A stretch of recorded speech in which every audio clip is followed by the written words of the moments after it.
I can't wait for this. Tomorrow we have a special edition of NBA Showtime live from Philadelphia, the draft for the Rising Stars Challenge at All-Star Weekend. So we got Carmelo, we got Tracy, we got Vince. That's going to pick their teams. Melo has the first pick in the draft. Now, up until this moment, we have not known who is in the draft pool. We are revealing that to you now. So here's the draft pool. Who will be available to T-Mac, Melo, and Vince? They're the rookies. You got 10 rookies. Stacked class to choose from. Sophomores don't look too bad either. 11 of those guys. So, of all those names, we'll do a little, this is help for Melo. We're going to help Melo out if he's watching. Kalena, if you had the first pick of all those players and you're building your team, who would you pick? This is going to surprise some. I'm actually going to defer to Isiah Thomas. What? But that's one of the reasons. What do you mean? One of the reasons I'm taking this player because I know who he wants to take. Oh, I'm going with strategy. I'm going with Con Knippel. Oh, okay. You would go with Con Knippel. Con Knippel. Wow. The first pick. This man is a marksman when it comes to the 3-point shooting. I need 3-point shooting. That's in vogue nowadays. Okay. And he also can play make. He can handle and pick and rolls. He can get others involved. If him and Cooper Flagg are going to be on the same team, which they're not going to be on the same team, but whoever is on his team, he can make other people better. So I just feel like this dude, it's between him and his roommate, Cooper Flagg, for Rookie of the Year. You just gave a gift. You just gave a gift to Zeke That's here. What I'm saying. All right, so Zeke. Well, let me ask a question.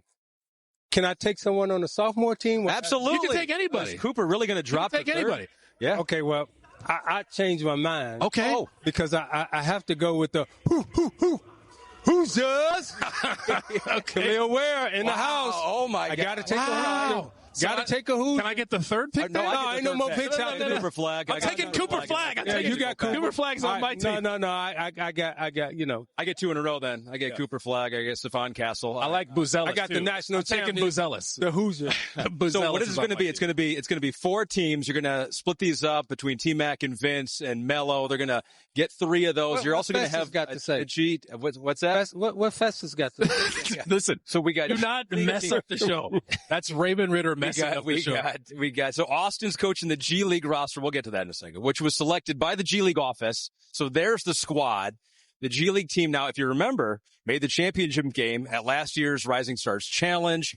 Austin's here in Minnesota. He's going to join us in the post-game show to give us a scouting report as his team. You see Ron Harper in there with his brother Dylan who's going to be in the game. So that'll be something to watch as well. So that's pretty cool. That's going to be a great way to start off All-Star Weekend. 3 games on Peacock tonight means 3 chances to win the Peacock scorecard. Like fantasy sports meets bingo. Get your card locked in right now on the Peacock app. All right, Magic Cavs. That's our first of 3 games tonight. And I want to start with the Magic side of things here, too. This is a little bit of a head scratcher for them this year. A lot of people thought they would make the leap. Now, Banchero's missed some time. Franz Wagner is out tonight for them as well. But even when Banchero has played, I don't think it's meshed like the Magic thought it would. What is your analysis of what's gone wrong with the Magic? You know, and even this summer, right, they went out and they got shooters, right? They did the right thing in terms of getting shooters on their roster, and they haven't been able to score the ball the way they normally would score. Defensively, they still are solid. They've been injured a lot, but when you look at them right now, you wonder why they can't put the ball in the basket the way they normally did, and I'm surprised again why they're struggling on the offensive side of the ball and not scoring. They're just missing a lot of open shots. I just feel bad. I feel bad for the Magic, actually, because I love Jamal Mosley, but you mentioned the shooting. Last season, they're 30th in 3-point shooting percentage. So, like you said, they go out and get Desmond Bane, sharp shooter. Yep. They're going, okay, we're going to improve. They improved to 29th in 3-point shooting percentage this season. So what is that? But he's not doing enough, or he can't do it himself? Well, he's been actually one of their worst 3-point shooters this year, so they're a good shooter, isn't shooting it well. But the thing that is impressive to me, they're still 5th in paint points. They're still doing that. Free throw line. They get to the free throw line more than anybody in the league. But I really feel like defensively, and Isiah mentioned this, that needs to be their identity. And this month, they're 26th in defensive efficiency, right?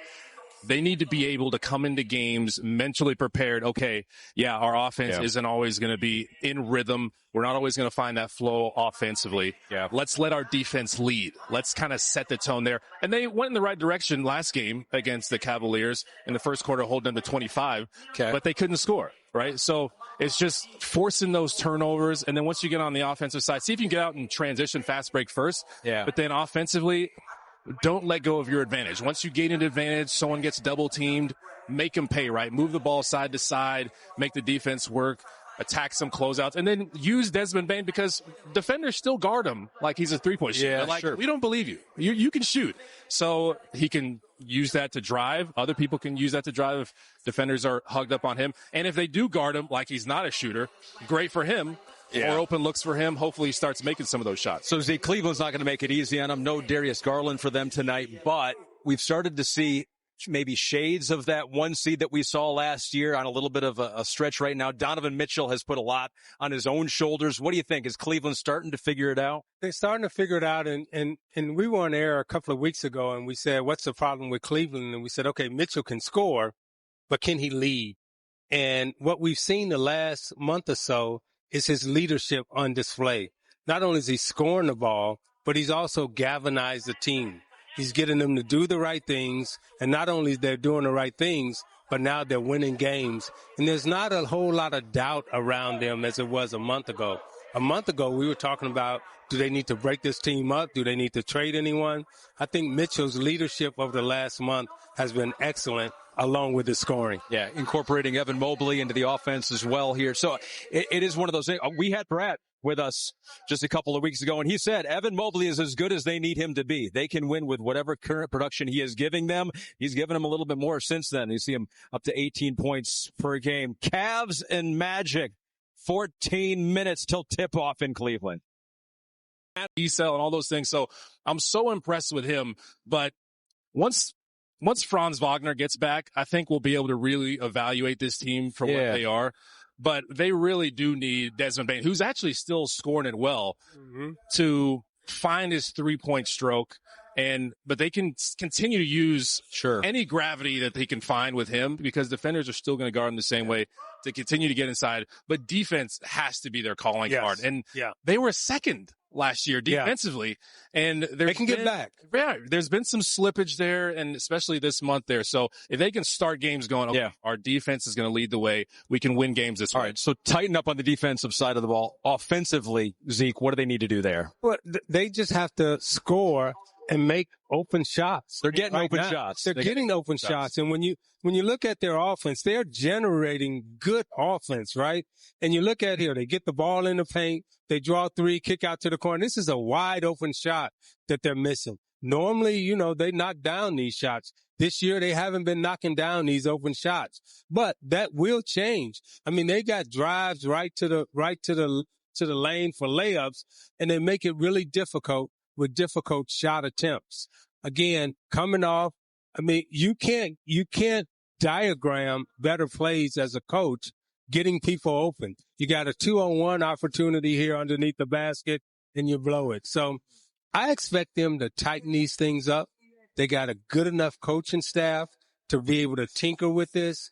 They will make shots. And defensively, they're going to be good. And I feel like some of the frustration for missing shots on the offensive side is leaking over the defensive side. And you see guys' shoulders slumping and they're not making the multiple efforts defensively. One thing they can do offensively that'll help them too is exploit some mismatches, right? Sometimes they're getting double teams and they create an advantage and they kind of give up the advantage. Like find the mismatch, find the guy you can expose in there that's much shorter, whoever it is, let them go to work. They can create some good looks that way, get guys feeling good. But when it comes to like the defense creating your offense, force some turnovers, get some steals, get out. Make it easy for fast yourself. Break. Yeah. As soon as guys see something go in the basket, get a layup, get a dunk, everybody gets going. And then the outside shots start to fall usually. Yeah. I love these kind of like baseball series. We got it tonight here in Minnesota. It should be standard for like right now. Especially the dog days of the NBA right now. It should be standard. Every team should have baseball series. Let someone, even if it's like away at home, let everybody kind of settle in. The losing team makes adjustments, come back the next game. You on Yeah, board? the Players Association would say baseball salaries, too. I mean, they're not bad. I'm going to be honest with you. They're not bad.